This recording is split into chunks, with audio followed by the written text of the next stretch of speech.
Hello, my name is Emma, and today for Mental Illness Awareness Week, I'm going to be talking about some books that spoke to my mental illness. So for this week, I have given you guys recommendations on books under the scope of mental health, and I have talked about some books that are on my TBR concerning mental disorders. For today's video, I'm going to be discussing a couple of books that I really identified with when reading them. Like I said in the recommendations video, a couple of these books overlap because obviously I'm going to recommend my favorite books to you guys, and my favorite books are going to have some significant influence on me. So for those books, I'm not really going to give you a synopsis on them. For the new ones, I definitely will tell you a little bit more about them, but today's video is really focused on my experience and how I saw myself in these books. The first book I actually have on here is a non-fiction book. Emma's not recommending a YA fiction novel? What is this? Yes, the first book I'm going to be talking about today is Life Without Ed by Jenni Schafer. Now, I've recently only realized that this is considered a self-help book, but when I read this when I was about 15, 16, it did not feel that way to me. Life Without Ed is a collection of essays written by this woman, Jenni Schafer, who has been suffering from an eating disorder for like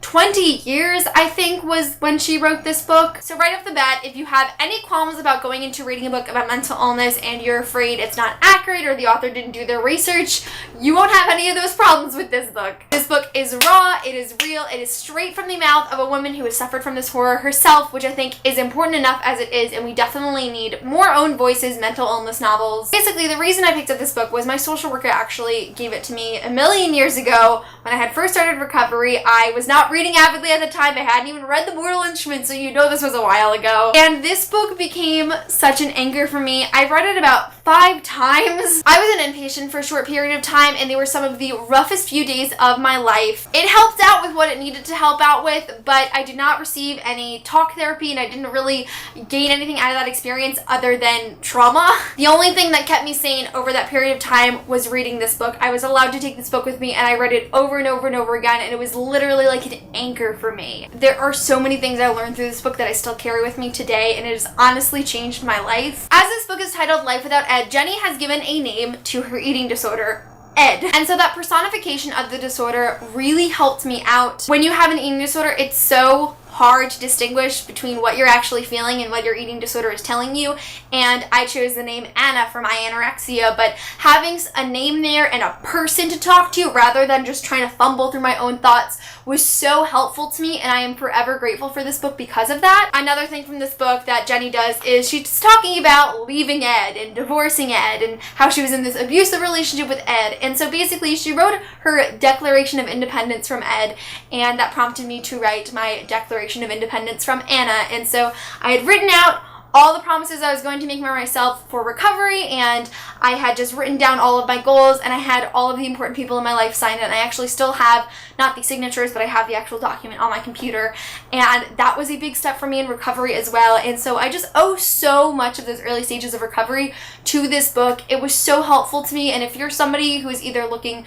to learn more about eating disorders or has been struggling with one yourself and is looking for a different perspective, I would highly, highly recommend this book. The next book I'm going to be talking about is This Song Will Save Your Life by Layla Sales. I've been talking about this book since the very beginnings of my booktube channel. It's all about this girl named Elise who has never been able to fit in with her classmates and the people she knows, no matter how hard she tries. Elise's family life is not ideal, and she's just going through a lot. And so she takes walks to kind of calm herself from that and step away from all of the anxieties of her life.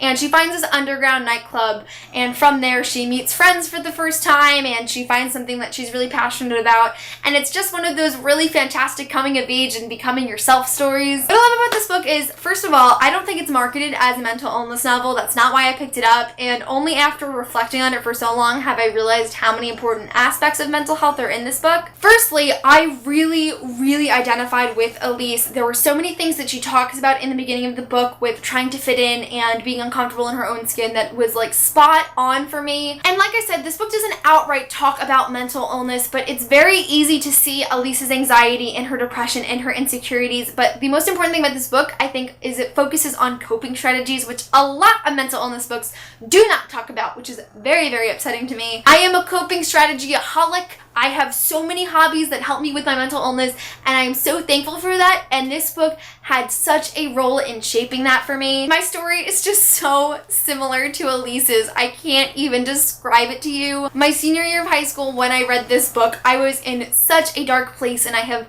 talked about this before, but I had no friends, nobody in my class would talk to me, and the only outlet I really had other than books was music. And I would go to concerts in the city, and I would hang out with people I met from these events and from Twitter that accepted me because I liked the same music as them. And this book was just like reading my story like on pages, and it was the most wonderful experience. Despite all of the issues that Elise is struggling with, she pours herself into DJing and hanging out with friends and going to concerts and music, which I think is so important, and so many people need to be aware of this amazing thing called coping strategies. They are so helpful to people struggling with mental health, and I think this is a perfect representation of how they are properly used. I love this book so much. Anytime I recommend it on this channel, I get so emotional because I'm just like giving you a piece of my heart and my story and my journey when I recommend it to you. When somebody tells me that they picked up this book because of me, I just have this overwhelming, warm, and full feeling in me because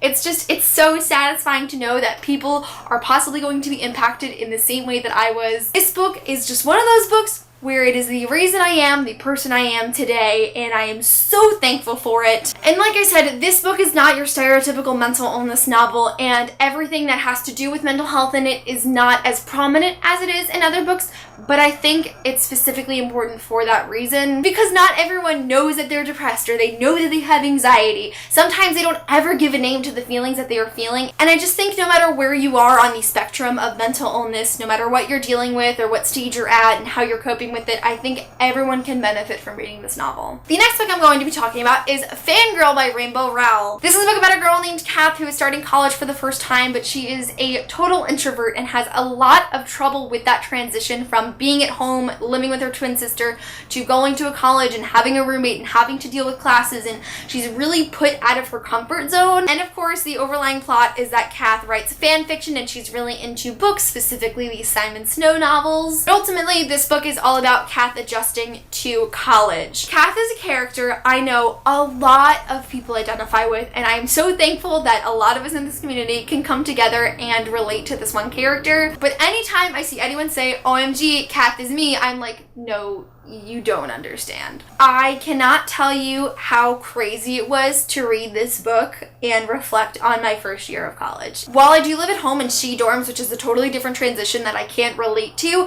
I have just had every single thought that this girl has in this book, and I thought I was the only one feeling this way. One of the most iconic things about this book that everyone always talks about is how Kath is afraid to ask where the cafeteria is, so she lives off of granola bars for an entire month because she's just so scared of asking where the cafeteria is. Despite me being at a very, very small school for over 2 years now, I still have not purchased a single item from the cafeteria because I don't know how it works, and I'm afraid to ask someone how it works. Literally the same exact situation, to the point where it's weird. This is another book that is not specifically a mental health novel, at least not to my knowledge. When people talk about it, they mostly think of it as a cute contemporary, but when I think about this book, I think about how real Kath's anxiety was and how much it really related to me. This book just made me feel normal, and it made me not feel like I was weird because I didn't want to ask directions or I didn't really understand what was going on. Like, it was okay to have all of these crazy anxious feelings, and that's all I can really ask for when reading a book, whether I pick it up for a mental illness related topic or not. While this is not necessarily an anxiety novel, I think Kath's anxiety in this story is really, really prevalent and something a lot of people can relate to. This is another book that I feel like no matter where you are in life, whether you only suffer from a little bit of anxiety sometimes or it can be very crippling every single day,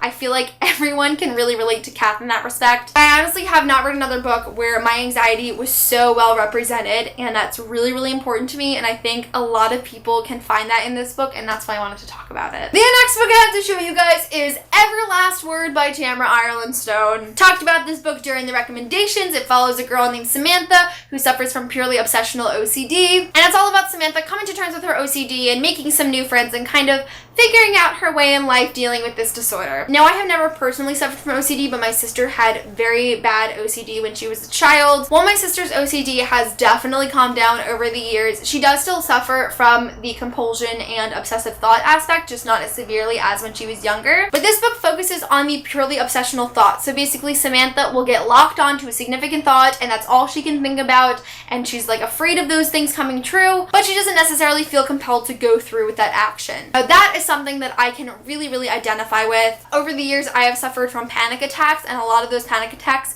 start with an obsessional thought. Whether it has something to do with school or friends or family, there have been moments in my life where I have gotten so locked on to one thought, and all I can think about is that thought happening or it coming true or how I'm not going to be able to fix it, and then it just induces this state of panic where I can't breathe, and it starts from these obsessional thoughts. So it was very interesting for me to read about a character who had those same thoughts as well. Also, I cannot talk about the ending of this book because you need to read this book, but I'll try and be as vague as possible. The end of this book is very shocking, very heartbreaking, and you won't even know you wanted it until you read it. How the story wraps up is very similar to a significant portion of my life, and I'm trying really hard not to spoil things, but if you've read the book, you know what happens, and I have suffered from something very similar, and that was my first ever encounter with that in media. So obviously that fact holds a very sentimental place in my heart, to the point where it was like my first recognition as a reader, as a person in books. This book is just fan-freaking-tastic. I don't think you necessarily need to suffer from OCD to enjoy this book or to get something out of it. I think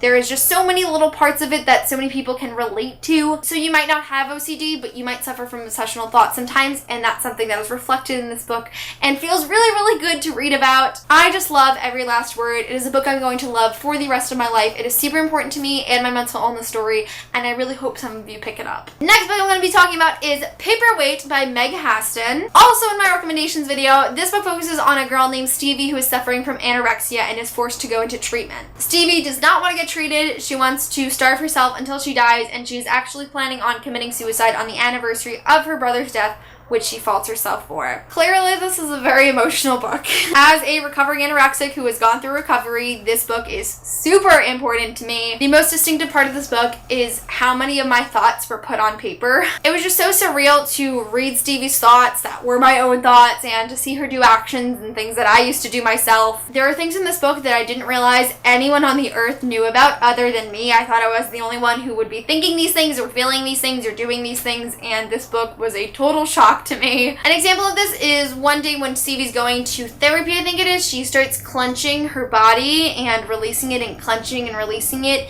and that was something I used to do when I was suffering from anorexia, and I didn't know anyone else did that. Another thing about this book is Stevie kind of has this bias against people with bulimia, which is very common in the anorexic community. When you're suffering from anorexia, being labeled as something other than anorexic, like eating disorder not otherwise specified or bulimia nervosa, is like the worst thing in the world for whatever reason. When you are anorexic, you want that label anorexia so badly, and I have no idea why that specific label is so important to your being. Like, for example, when I was an inpatient, my eating disorder was fairly under control at that point, and I had gained all of my weight back, and so I went in to speak with this doctor who did not care for me whatsoever, and he told me that I wasn't anorexic, and in my head all I could think was, how dare he say that I'm not anorexic? Like, I am anorexic.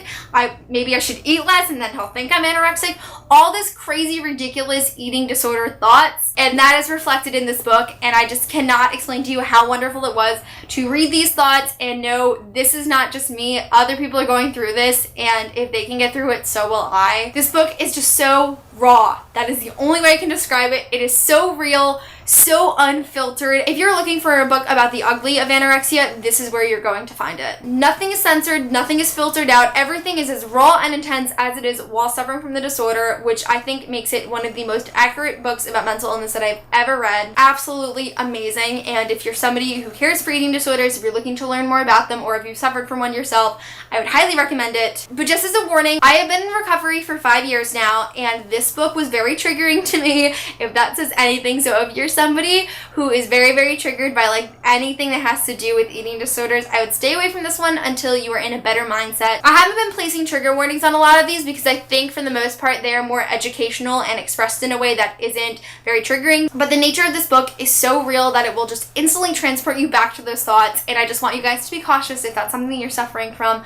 But if you are okay and you trust yourself and you trust your recovery, highly would recommend this book. And then the final book I have to talk about for books that spoke to my mental illness is Made You Up by Francesca Zappia, another book that was on my recommendations. This is the book of a girl named Alex who is suffering from early onset schizophrenia. Alex believes that her only interaction with a friend happened when she was 8 years old in some craziness in a grocery store, but her mother has deemed it as a hallucination. So virtually this girl thinks that she's never had a friend in her entire life because of this disorder. Alex walks into a new school for the first time, and as she enters her first class, she comes face to face with the boy in that hallucination from all those years ago, and it's all about Alex's struggle with her schizophrenia, deciding what is real and what is not, and is this boy actually the boy that she met a bunch of years ago? Is he not? Is he real?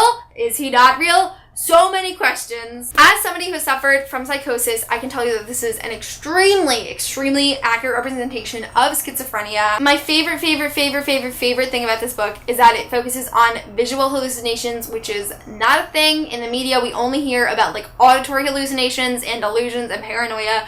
For whatever reason, nobody talks about visual hallucinations, which from somebody who has suffered from visual and audio hallucinations, visual are 10 times scarier. I felt so represented in this book, and not just because, you know, it was the label of a visual hallucination, it was because of the way it was expressed. Alex's fear was my fear, and her conflict was my conflict, and it was just so crazy to actually read about somebody that went through the same thing as me. Even after all of these years, I still have trouble coming to terms with my schizophreniform, and so knowing that there is somebody that suffered from this around the same age as me and had a very similar experience is just so comforting. This book talks about medication, it talks about therapy, it talks about coping strategies, and it just has everything I ever wanted in a mental illness book, and I wasn't even expecting to love it as much as I do. This book is really important to me, and I think that everyone should read it. My sister is currently reading it. I'm going to try and get my mom to read it. It's just so important. If you are interested on learning more about schizophrenia, if visual hallucinations are something that you really don't know a lot about, I would highly recommend Made You Up. This is honestly one of my favorite books of all time. I love it with all of my heart, and more people need to read it. It has another crazy ending. So many crazy endings that are super realistic and super authentic and just make the story whole. And I love everything about this book, and I would be so happy if someone were to pick it up. That's all I have for today's video on books that spoke to my mental illness. Obviously, there are so many more out there that I have felt identified with, and there are other books that I'm going to come across that I know I'm going to feel the same way about, but these are the ones that mean so much to me, and I don't think this video would have been complete without any of them. If you're somebody who has suffered from mental illness, I would love to know a book that you felt represented in, that you feel you can really relate to, because who knows, maybe it'll make this list if I were to ever make an updated one. Also, don't forget to check out my International Mental Illness Book giveaway that involves 10 winners, so if you'd like to enter that giveaway, all of the guidelines and information is in the description of this video. But that is it. Thank you guys so much for watching, and I will see you tomorrow for a new video. Bye!